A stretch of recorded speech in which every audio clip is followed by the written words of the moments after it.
and a gang leader confronted Tyson. Tyson, and you know it. You hit me, I'm gonna kill you. I'm gonna kill you. Welcome Oh back God, to the Big Fight why Vendetta would you from do the this? LTV Classic. He pulled his glasses off. Did you see his eye? His eye was just hanging out his head. On today's video, we revisit the infamous two-fight saga. Oh Mike my Tyson God, imagine and fighting Mitch Prime Green. Tyson, A bro. genuine beef that 10 Prime rounds of boxing Tyson, couldn't bro. squash, as the two would face off one more time on the street, this time in a much shorter affair with the decisive victor.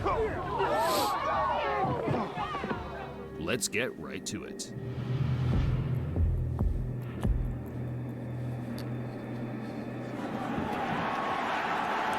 Out of anyone that you confront Mike fucking Tyson, bro. Are you fucking crazy? After Tyson's 10-round decision to James Quick Tillis in 1986, the invincibility aura from Kid Dynamite took a slight knock as the two heavyweights battled out a much closer fight than the boxing fans and bookmakers expected. How disappointed are you that the knockout string is over? Not at all.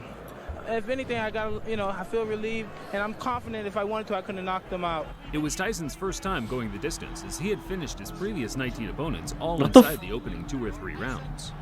That gave some of the other heavyweight contenders an incentive to catch this teenage dynamo early, halt the hype train, and earn the highest possible payday outside of a championship fight. Tyson say, gonna give me a fight. I want Mike Tyson. Point blank. Michelle Tyson. He's a mo. I'm gonna knock him out. Mitch "Blood" Green was one of the first fighters to utilize the new age of digital camcorders to get his message out there to boxing fans. Now I'm gonna show you something. Feast your eyes on a real heavyweight. There was no social media in those days. He didn't win, innit? Stations and televised sports networks such as HBO. He got would air battered the outside the ring broadcast to and gauge in the fans' ring too. reaction. That's what I'm doing. I ain't no joke. My name is Mitch Green. Now you heard my fight. Watch my smoke. It's probably due to audio compression over time, but I can honestly say I have difficulty understanding what Mitch Green is saying.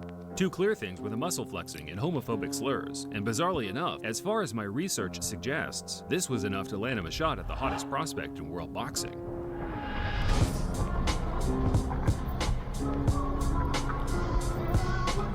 Growing up on the tough streets of Detroit, Mitch Green was a prominent player in 1970s New York gang warfare. By the age of 17, he had witnessed his father lose his life in a bizarre Western-style quick-draw shootout. Not long. I wonder what he is doing right now, the gang leader. I wonder what he's doing with his life right now. You know what? To be fair, he watched Jake Paul win Mike Tyson. But then again, Mike Tyson weren't in his prime. Oh my God, if he was in his prime, yeah. Shot himself, fortunately escaping with non-fatal injuries. Green tried to escape gang life by joining the UBA boxing gym in New York, but by this time his ties to the street were too pronounced, as he was now hailed the king of New York street gangs by the NYPD for his role as gang leader in the deadly Bloods crew.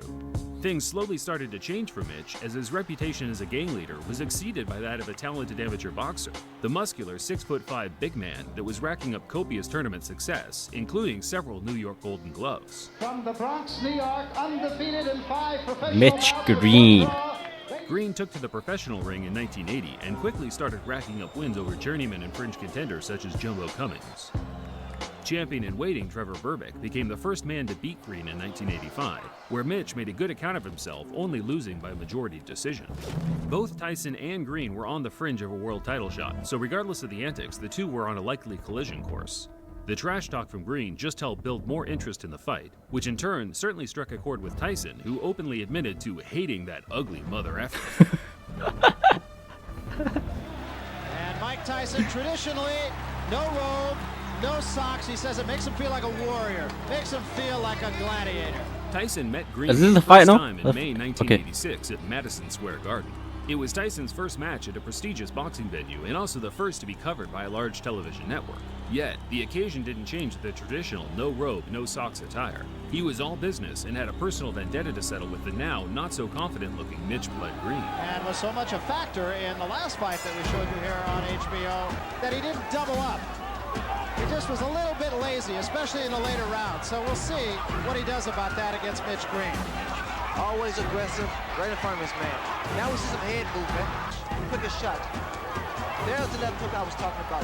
He did draw a warning from Luis Rivera, the referee. Oh my god, if that uppercut landed, oh my god. Good left hand. Oh, gum shield out. Everyone has a plan until they get their mouthguard punched out of the ring in the first Oh, round. mouth. While God, Green okay. had all the physical advantages, Tyson's supreme boxing skills and speed negated the gap in size and weight, backing up Green from the opening Bro. round, slipping and countering, forcing the much bigger man into survival mode from the word go. Big right hand against Tillis. And what a shot. That is an Again. awesome shot. Tyson punched out Green's mouthguard again in the third, whereafter he started mocking his opponent for having a wide gulping mouth, stalking him across the ring, landing fierce single power. Yo. Mitch throws his punch. Another big left hook. Hey, Tyson, there, good uppercut. Bro, He's this taking is an advantage. amazing fight to watch. Another couple body shots. Well, he's smiling. Tyson is smiling, but see, Green has those fast hands. The fight became so routine by the closing stages, the crowd knew they were witnessing a foregone conclusion. Tyson himself appeared to have his mind elsewhere as he bizarrely kissed his trainer, Kevin Rooney, while he was trying to deliver him intricate strategies and details regarding the fight. Well, Kevin Rooney is in there and just jabbering away 100 miles a minute. Mike Tyson leaned over and just kissed him.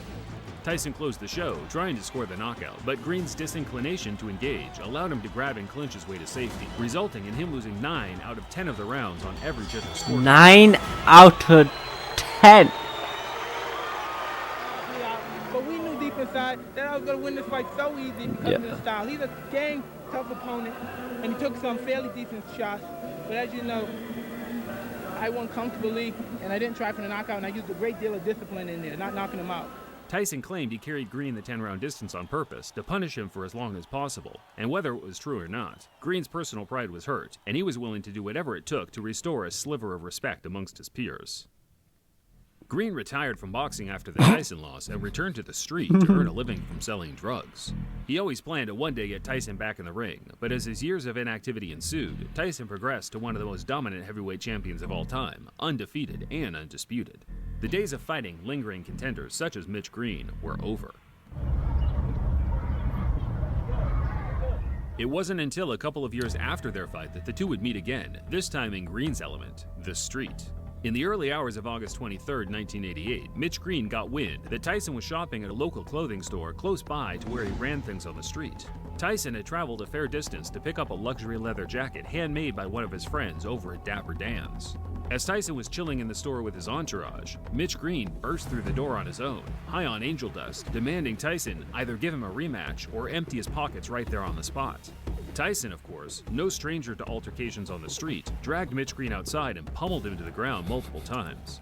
Spectators said that the fight was short, violent, and very one-sided. In fact, it was no longer than 15 to 20 seconds, but that's more than long enough for the heavyweight champion to inflict severe damage. Bro's There eyes is no gone. footage of the fight, regardless of the clickbait you see on YouTube, but there were many accounts of what happened that all aligned, all except Green's account, where he claimed Tyson sucker punched him and ran. Who threw the first punch here? He did. He sucker punched me because he's with his friends, you know. And when he hit me, Can tell he's lying. You could just tell he's lying. I was like pulling me, you know, holding me, like so he could get away from me, so he could get away. And he ran from me. Green was certain the Tyson scuffle, which became mainstream news around the world, would add enough public intrigue. Mike to get could his not rival run, back bro. in the ring. But Mitch had already burnt his bridges among the promoters in the sport, with his violent threats to Don King in the past already shadow banning him from ever earning any serious money in the ring again. After Green's failed attempts to get the rematch with Tyson, he filed a civil lawsuit for $20 million due to the injuries he suffered during their fight. The former gang leader came away with one small W to coincide with a long list of L's, winning the case and being awarded $45,000, close to what his purse was during their professional fight. in 45K. Yeah, I remember seeing Mitch Green's eye after that. It was like, He broke his socket. Broke the eye socket. Yeah. He broke his eye socket. Yeah. The eye socket. You gotta hit really hard to do some like that, right? Green returned to the ring 7 years later, but at that point he was a Guy's a fell off guy.